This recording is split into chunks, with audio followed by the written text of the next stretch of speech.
Dear students, welcome to my YouTube channel. आज हम bone repair detail में discuss करेंगे और इसके मेजर स्टेप्स डिटेल में स्टडी करेंगे कि कोई भी बोन किस तरह से रिपेयर हो जाता है आफ्टर इंजरी।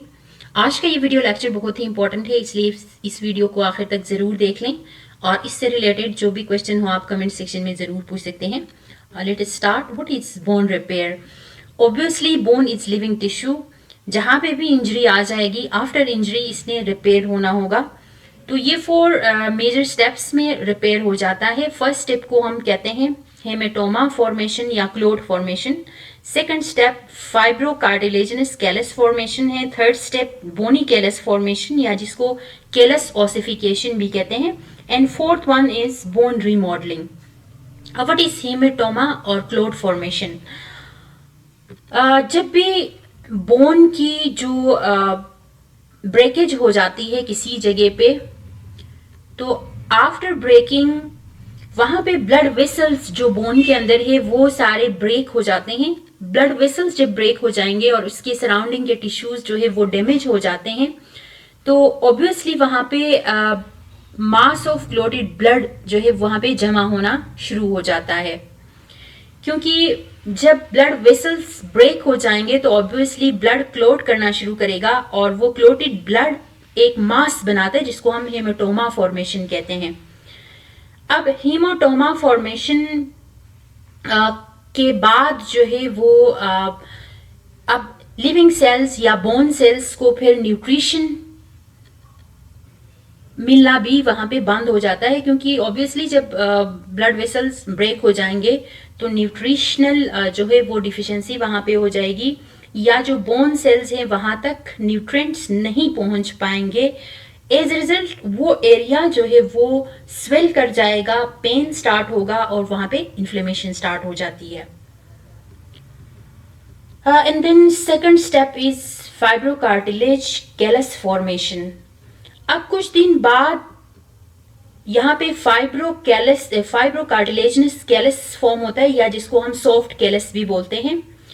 तो यहाँ पे जो हीमोटोमा फॉर्म हुआ है पहले, वहां पे कैपिलरीज ग्रो करने शुरू कर देते हैं। इस पूरा प्रोसेस के दौरान तकरीबन 3 to 4 वीक्स लगते हैं, जिसमें हम ये फाइब्रोकार्टिलेज कैलस की फॉर्मेशन होती है या जिसको हम सॉफ्ट कैलस फॉर्मेशन भी कहते हैं। तो सॉफ्ट कैलस की फॉर्मेशन के लिए टोटली 3 to 4 वीक्स लगते हैं। इनिशियली क्या होता है कि ये जो पहले हीमोटोमा बना है जहां पे ब्लड की क्लोटिंग हो गई है, वहां पे कैपिलरीज ग्रो करने शुरू हो जाते हैं।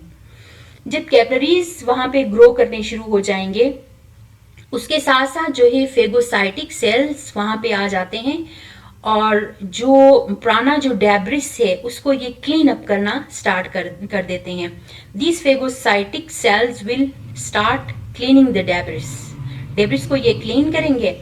उसके बाद फिर क्या होता है कि जो फ्रैक्चर के दौरान जो है पेरियोस्टम जिसको हमने कहा था, प्रीवियस लेक्चर में हमने डिटेल में डिस्कस किया है कि व्हाट इज पेरियोस्टम। तो पेरियोस्टम जो है वो ड्यूरिंग फ्रैक्चर पेरियोस्टम जो है वो रप्चर हो चुका होता है। अब एज ए रिजल्ट क्या होगा कि it will stimulate production and release of osteoblasts की रिलीज को ये इनहांस करेगा। ओस्टियोब्लास्ट्स और कार्टिलेज जो है वो कोई पोरस मास वहां पे स्क्रीट करना स्टार्ट कर देते हैं, जिनको हम कहते हैं कैलस फॉर्मेशन। तो ये इनिशियली एक सॉफ्ट मास, ये ओस्टियोब्लास्ट के जो सेल्स हैं वो और कार्टिलेज मिल के जो है ये एक कैलस की फॉर्मेशन स्टार्ट कर देते हैं, एक सॉफ्ट बोन की फॉर्मेशन स्टार्ट कर देते हैं जिसको हम कैलस कहते हैं। अब ये कैलस फिर क्या करेगा कि ओरिजिनल ब्लड क्लॉट और फिर उस सब को जो है ये एक होल्ड करके रख देता है एक तरह से, जो क्लोटेड रीजन है और फिर जो इंजर्ड पार्ट के अंदर जो भी डेब्रिस वगैरह है उस सब को ये होल्ड करेगा। और साथ साथ फिर क्या होगा कि ये जो भी फेगोसाइटिक सेल्स हैं वो फिर डेब्रिस को डिसोल्व करना स्टार्ट करेंगे या उनको ब्रेक डाउन करना स्टार्ट करेंगे। This whole process will take 3 to 4 weeks. After 3 to 4 weeks यहाँ पे देखें, दिस इज हेमाटोमा फॉर्मेशन, जहाँ पे ब्लड क्लोट कर जाएगा, जिसको हम कहते हैं हेमाटोमा फॉर्मेशन। और उसके बाद फिर यहाँ पे सॉफ्ट कैलस की फॉर्मेशन शुरू हो जाती है। सॉफ्ट कैलस कौन बनाता है? ऑस्टियोब्लास्ट्स जो हैं ये और कार्टिलेज फार्मिंग सेल्स जो हैं वो मिल के क्या बनाते हैं?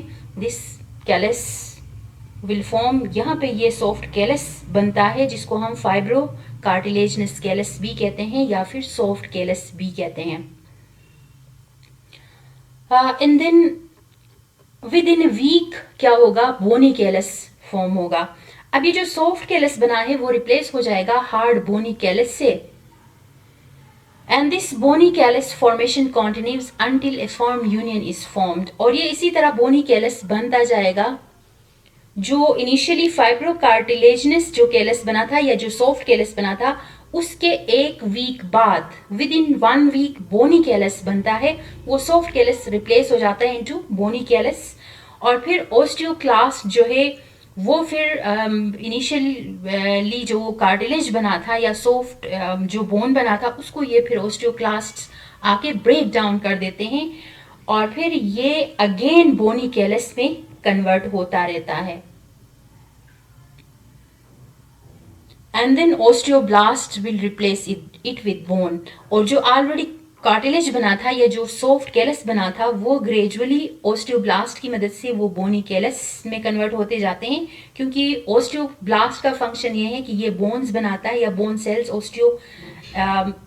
ये बोन सेल्स की फॉर्मेशन करता है। तो ये ओस्टियोब्लास्ट जो है इसको बोन के साथ रिप्लेस करेगा और ओस्टियोक्लास्ट जो है वो ऑलरेडी जो सॉफ्ट बोनी कैलस बना है या जो कार्टिलेज बना है उसको ब्रेक डाउन करेगा और फिर बोनी कैलस की फॉर्मेशन हो जाएगी। And final step is bone remodelling. अब लास्ट में क्या होगा कि बोन रीमॉडलिंग का प्रोसेस होता है, जिसमें जो इनिशियली ये होता है कि more bone produced at site of healing fracture then needed to replace the damage tissue. Initially जो हीलिंग साइट है वहां पे ज्यादा बोन की जो फॉर्मेशन है वो ज्यादा होती है एज कंपेयर टू जितना चाहिए उस डैमेज टिश्यू को रिप्लेस करने के लिए। ऑब्वियसली अब क्या करना पड़ेगा कि ऑस्टियोक्लास्ट फिर क्या करेंगे, एक्सेस जहां पे बोन बना है उसको खत्म कर देंगे, उसको ब्रेक डाउन करेंगे, उसको खत्म कर देंगे। और फिर a result of repair is bone shape very much like the original। उसके बाद फिर क्या होगा कि इवेंचुअली जो एक्स्ट्रा में बना है वो फिर रिप्लेस हो जाएगा और इनकी जो शेप है वो बिल्कुल एग्जैक्टली ओरिजिनल जिस टाइप का जो बोन था उसमें फिर ये ग्रेजुअली कन्वर्ट हो जाता है और ये कंप्लीटली ये रिजेंबल करेगा जो ऑलरेडी अनब्रोकन बोन था उसकी तरह ही ये फाइनली फंक्शन करना स्टार्ट कर देता है। Thank you so much for watching my video.